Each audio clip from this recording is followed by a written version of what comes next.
Hello, happy Halloween. My name is Mark Leslie, and I am honored and privileged that I get the opportunity to introduce to you the woman of the hour, the mistress of the night, who's going to share a creepy tale perfect for Halloween. I get to introduce someone who has been a mentor to me and many other horror writers and has also chilled writers around the world. Please welcome Nancy Kilpatrick. Hi, thanks, Mark, for that nice introduction. Okay, well, I'm here to read a 5-minute story. And I guess I won't say anything, only that I'm not an actress. So bear that in mind. That's my one disclaimer. I'm not an actress. I'm going to read the story, and it's called In the Fullness of the Moon. It was originally published in a magazine called Slices of Flesh in 2012 by Black Moon Books. So that's what I'm doing, and I guess I'm starting now. Anyway, I have to put glasses on so I can see. In the Fullness of the Moon. He told me he was a vampire. Maybe he said that because I'd love the Twilight movies. Maybe he said it just to play with my mind. Back then, I was very young, romantically inclined, but of course I didn't believe he was a vampire. Mostly, I thought he was a regular guy, cute, nice, with a good line that worked for me. Sometimes he'd nibble my neck, but it was more of a hickey, and he never pierced my skin, at least not then. We dated for 6 months. I only saw him at night, never in the daytime. All the better to keep the vampire fantasy going. I guess I was naive, or maybe just stupid. I'd only had one boyfriend before him in high school, and I'd never had sex. It's not that I was saving myself for the right guy. I was more waiting until it felt right. It didn't until I met him. But he was old school, he said, and wanted us to be married. I kept thinking how different he was, and that I'd never met a guy like him before. That was maybe my most accurate thought. I guess the courtship was normal. I don't know. When I used to read women's magazines and they gave lists of how it should or shouldn't be with a guy, everything indicated our love song was playing. I convinced myself it all sounded right and didn't really pay much attention to the wrong notes. So when he asked me to marry him, I said yes and joked, "Do we have to get married at night?" "It would be better," he said seriously. He picked the date, Saturday, October 31st. To my mother's horror, we had a twilight wedding, not in a church, outdoors, in a copse of trees under a full moon. Immediately after the ceremony, we left my mom and my best friend and went off for our first night together. It's very hard to convey what happened. My memory is clawed by the terror of thinking about my wedding night. We weren't in a hotel, but in a cabin in the woods he owns, far from everyone, far from help. I remember standing at the window, staring at the gorgeous full moon, a blue moon, thinking how happy I was, how lucky. And then everything changed. Details are hazy, but I know it all began in a normal way. We kissed and hugged in the darkness, just a few rays from the full moon outside the window, offering a silvery glow, and it seemed so romantic at first. Soon he turned aggressive. He'd never been forceful with me before, just sweet and charming, like I said. I remember trembling as my fear escalated, afraid to say anything because I wasn't really sure how it's supposed to be between a husband and wife. And then I noticed the smell. It was as if it had rained, and the wet earth and the dying leaves had taken on a moldy odor reminiscent of death. At some point, I tried to push him away, and that's when he snarled like an animal, and I couldn't budge him. His skin felt strange, colder, hotter, then not like skin at all. In the shadowy room, he seemed to be altering, but I didn't have time to investigate. He went for my throat. The deep bite hurt. I screamed and thrashed, but his weight held me down, and I felt blood draining out of me fast. At the same time, he tore into me in another way, and that pain too shocked me. It's funny what you do and don't recall when you've suffered a trauma. I have no idea how long this went on. I just remember that the moonlight vanished, leaving the room and my life in a complete bleak darkness. I woke the next evening to find my pale husband lying beside me, blood everywhere. mine. My aching body was stiff. I dragged myself out of bed and stumbled to the bathroom. When I saw my reflection in the mirror, I was stunned to silence. My throat had been almost torn open. I don't know how I survived such mutilation. My body trembled uncontrollably and I began to sob. Suddenly, he was behind me. His face seemed cold, inhuman. What did you do to me? I cried. Made you mine, he said. I shook my head as if trying to jar my brain into understanding. You bit me. You are a vampire. Don't be childish. Can't you see me in the mirror? I felt confused and could only stammer, but what? Lycanthrope, he said. Werewolf, as you are now. It's only the full moon that matters. Do as I tell you, and you'll be all right. I escaped once, but he found me, lost in the woods, hungry for 3 days and nights. He said nothing, just took me back to food and shelter from the cold rain and another full moon. That happened 5 years ago.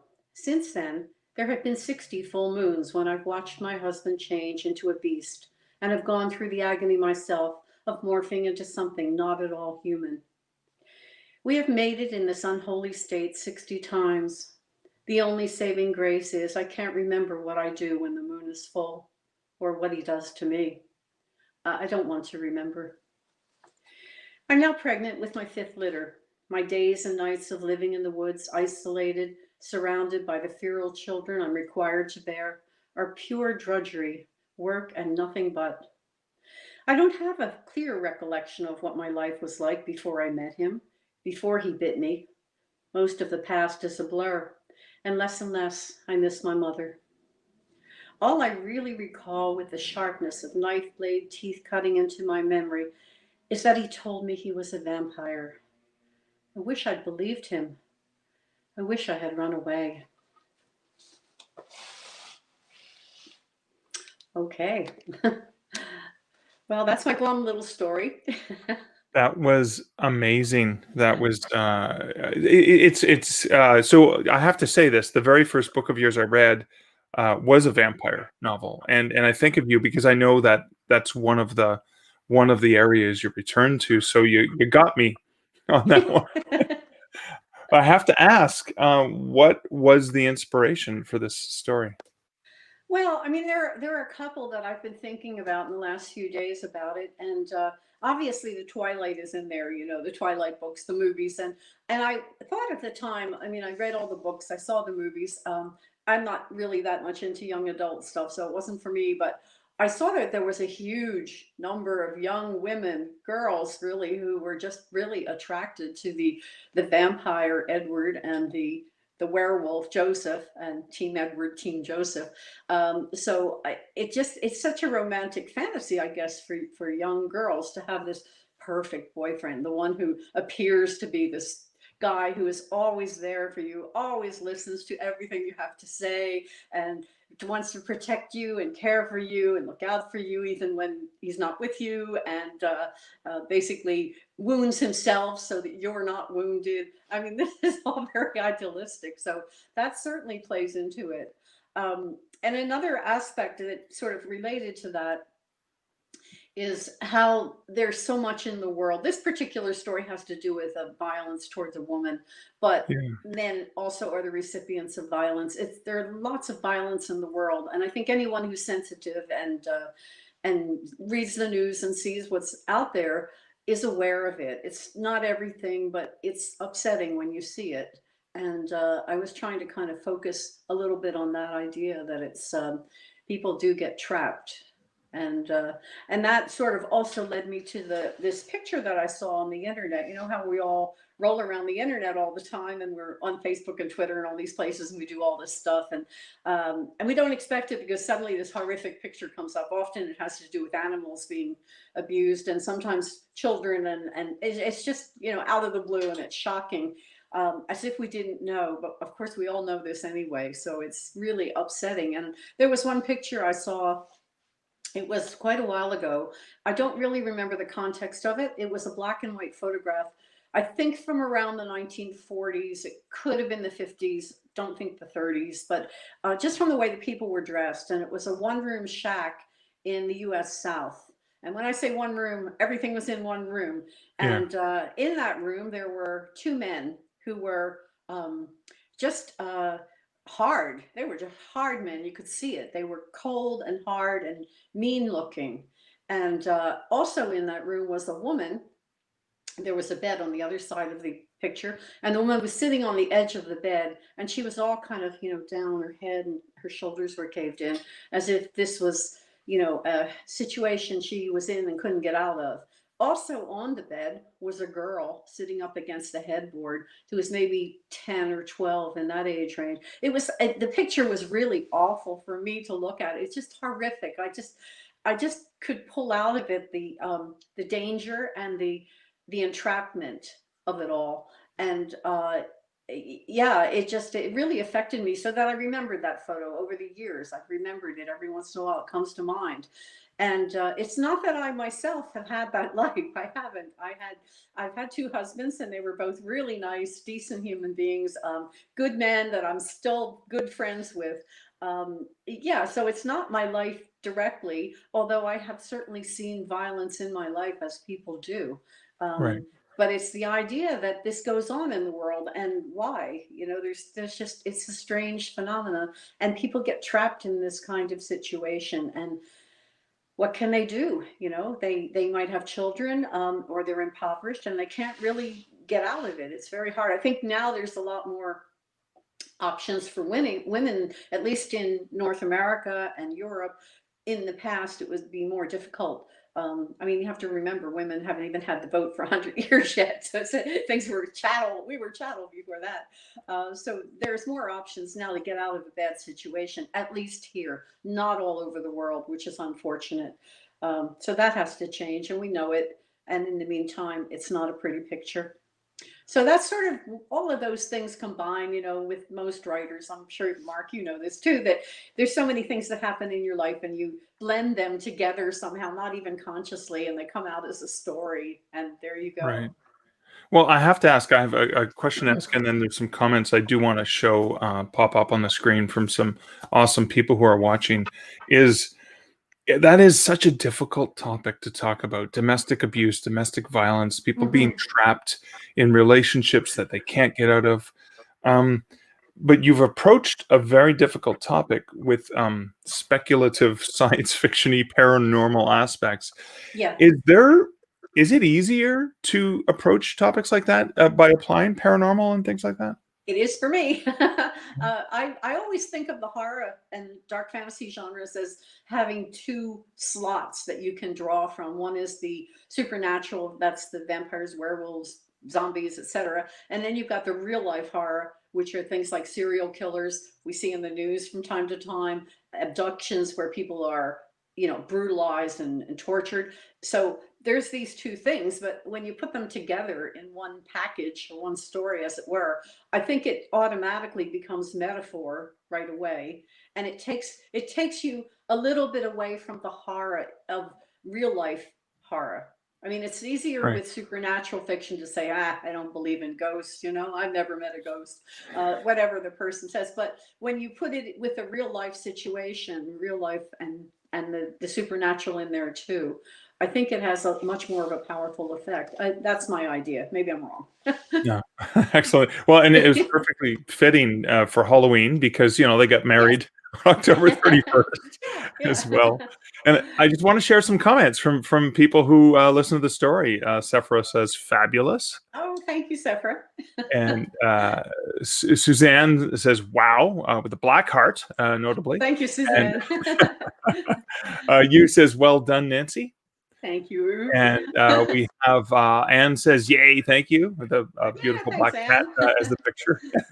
I um, see that black cat. and then we also have some fans from around the world. So we have Demian says, "Greetings from Mexico," as a fan. Hello, hola. And we have Helen as well from Mexico, says, "I'm your big fan. Thanks for your books. Hope one day you come to Mexico. I'm waiting for more of your wonderful mind, of you and your wonderful mind." Oh, thank you so much. Yeah, so, and we have Colleen. Colleen says, "Nice to see a vampire pretending to be other. Even in most shows, you seem to have chosen vampires or werewolves of the female gender. Thank you, Nancy, for this perspective." Thank you, Colleen. Excellent. Okay. All right. Well, I mean, this was meant to be a short event.